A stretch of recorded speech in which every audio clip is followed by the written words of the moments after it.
They were playing the wedding song when the mirror in the old Bengal wedding house cracked by itself, and a cold wind filled the room. Sarah screamed and dropped the tray of cups. Glass scattered across the floor, and the bride's red scarf fluttered like a bird. Everyone froze. The lights blinked out for a second, and when they came back a pale handprint was on the main door, but no one had touched it. The handprint looked small, like it belonged to someone who had been buried long ago. People gasped, and some ran to the porch. The village elder whispered that this was the terrifying wedding house everyone warned about, and then the mirror hummed as if it had a voice. The sound grew louder and became a soft, sad song about a marriage that never happened. Tim looked at me with eyes that were not quite his and he mouthed, "She waits." Then the chandelier swung hard and the shadows in the corner bent like people. The room went black and something moved behind the curtain. I reached out, and then the chapter ended on a scream. Before that night the house had seemed only old and quiet. My family moved into the big house because my father got a job nearby. The house stood at the end of a narrow lane and had carved wooden windows and a wide porch. People in town called it the Bengal wedding house because many years ago a big wedding had started there, and the groom had run away at the last minute. After that, people said strange things happened inside. Children dared each other to touch the porch rail at night, and older folks crossed themselves when they walked past. My cousin Tim thought it was silly. He was the kind of boy who laughed at fear. He liked telling jokes and pretending not to be afraid of ghosts. The house smelled like old wood and spices. At night the floor made soft groans like someone shifting in a chair. At first we liked the house. The rooms were big. The porch had space for friends and neighbors. My mother warmed pots of stew, and we hung simple curtains. When we found an old mirror wrapped in cloth up in the attic, my father cleaned it and hung it in the hallway. The mirror had a wooden frame carved with small flowers. A neighbor warned us not to keep mirrors near the front door, but we put it there anyway. People shrugged and said it would be fine. Little things began to change a week before the engagement party. A cup moved from the table to the sink. A chair rocked even when no one sat in it. We would hear a soft song in the night that stopped the moment we tried to find it. Once the bride-to-be's red scarf was folded on the stairs with a small wet ring like a tear pressed into the cloth. We blamed wind or mice at first. Tim started laughing too loudly in the middle of the night. I found his shoes by the back door, as if he had walked away and then come back without saying anything. The townsfolk grew quiet and looked at us with sad eyes when they visited. On the evening before the engagement, while we were tying ribbons and pressing flowers into the guest book, the mirror began to hum low. A single crack ran across the glass like a spider web. Tim reached toward it, and his hand did not tremble. He stared into the broken glass and smiled in a way I did not know. He mouthed the same words I had heard earlier. "She waits." Then all at once the doors slammed shut, the chandelier swung, and a shadow rose from the floor near the stairs. The shadow moved toward Tim, and he dropped to his knees as if pulled by an invisible rope. He cried out my name, but his voice sounded far away. The lights went out. When they came on again, Tim was gone. The room felt colder the moment we realized Tim had vanished. The chandelier stopped swinging, the curtains hung still, and the cracked mirror showed only our frightened faces. My mom called Tim's name again and again, but the house swallowed every echo. I stepped closer to the stairs where the shadow had risen, hoping maybe he had just run. But the air felt thick, like walking into deep water. My heartbeat thudded louder than the wedding drums outside. "Everyone outside." "No," my dad whispered, pushing us toward the porch. But before we could leave, a soft melody drifted through the hallway, slow, sad, and trembling like someone crying and singing at the same time. It was the same song we had heard late at night all week. The hair on my arm stood up. My mom grabbed my hand so tightly it hurt. We slowly moved to the living room, calling Tim's name in careful voices. No answer. Only the old song, rising and falling like it was being sung by someone walking through the rooms. My dad checked behind the curtains and under the long buffet table.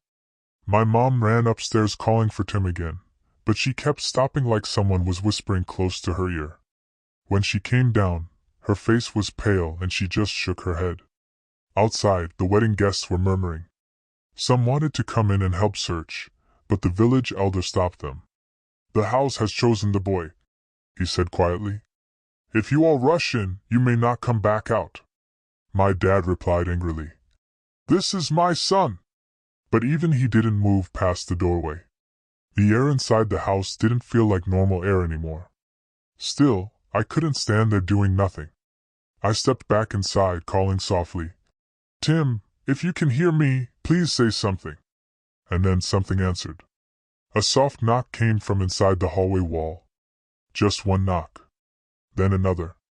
Slow. Deliberate. My mom gasped. My dad whispered, "Don't go toward it." But I already was. Every knock seemed to call my name, slow and tired. As I took another step, the cracked mirror flickered. Inside the reflection, I saw something impossible. Tim standing behind me, blurry, like he was underwater. His face looked sad, not scared, and he lifted his hand toward me. I turned around quickly, but no one was there. The wedding song from outside mixed with the ghostly melody inside the house. The wooden floor creaked softly, almost like footsteps matching mine. I backed away toward the center of the room. The mirror hummed again, the crack glowing faintly. My dad reached for me. "Stay close. Something is trying to separate us." We didn't understand then. We thought the house wanted only to scare us. We were wrong. Because in the next moment, every door in the house slammed shut at once. The lights flickered and the humming turned into a long, angry wail. The cracked mirror shook on the wall, and the glowing cracks split wider like something inside was pushing outward. Then, right before our eyes, a blurry figure stepped halfway out of the mirror, its shape bent and trembling like fog taking the form of a person. And it whispered, "Return what was promised." Before we could move, the figure lunged forward, reaching straight toward me. The ghostly figure rushed toward me so fast that I couldn't breathe. My mom yanked me backward, and we stumbled against the wall. The air felt icy, and the humming inside the mirror rose to a sharp ringing sound. My dad grabbed a broomstick, like he thought he could fight whatever this thing was, but the fog-shaped figure didn't even notice him. It hovered in front of me, its outlines shaking, its voice like wind blowing over broken glass. "Return what was promised." My heart pounded so hard I felt it in my throat. "What do you mean?" I whispered without thinking. "We didn't take anything." The figure trembled as if angry. The lights buzzed. The chandelier rattled again.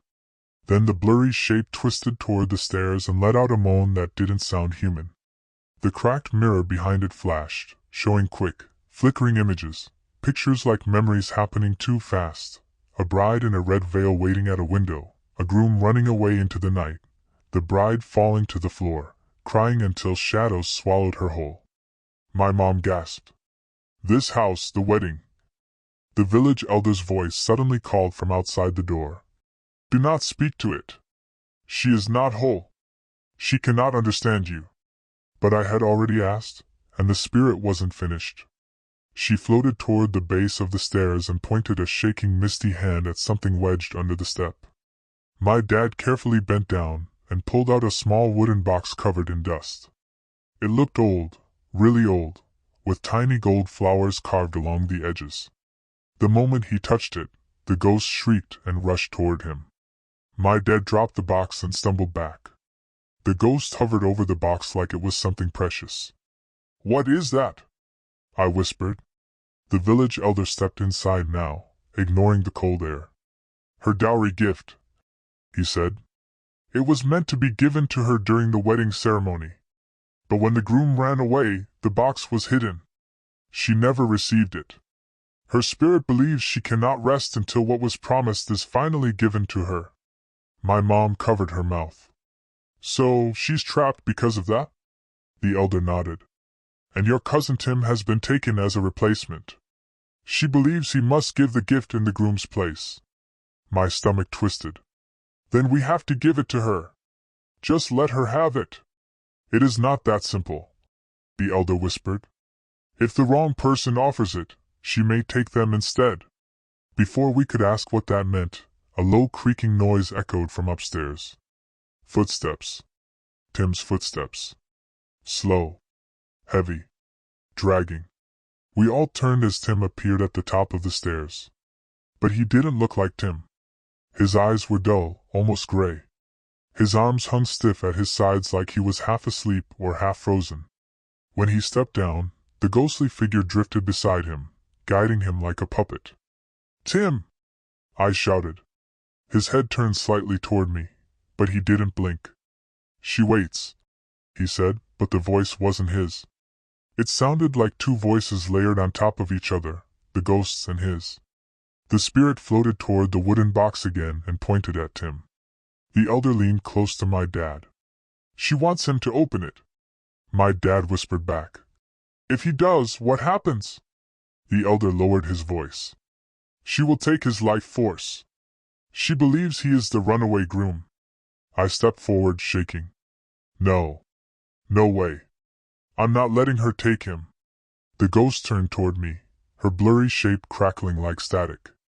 The mirror hummed louder. The whole house vibrated. I didn't know what to do, except the one thing no one expected. I grabbed the wooden box myself. Everyone shouted at once, my mom, my dad, the elder, but I clutched it tightly. The ghost screamed, a long, ripping sound that shook the walls. "You are not the promised one," she wailed. "I don't care," I yelled. "But you were hurt. You were left waiting. And that wasn't fair. So take this from me. Take it and let Tim go." For a moment everything froze. Even the air. The ghost drifted toward me, slowly, like she didn't understand why I wasn't afraid. Then she touched the box. A bright flash exploded through the room, white and warm, like sunlight breaking through clouds. The cracked mirror shattered into dust. The humming stopped. The air warmed. When the light faded, the ghost was gone. Tim collapsed into my dad's arms, blinking as if waking from a long sleep. The box lay open on the floor. Inside was a single gold ring wrapped in red cloth. Outside, the wedding drums suddenly stopped, as if the village finally understood the house had taken its last breath. Tim looked at me weakly. What happened?" I smiled through tears. "The wedding finally ended." That night, the Bengal wedding house stayed silent for the first time in decades. And it never sang again.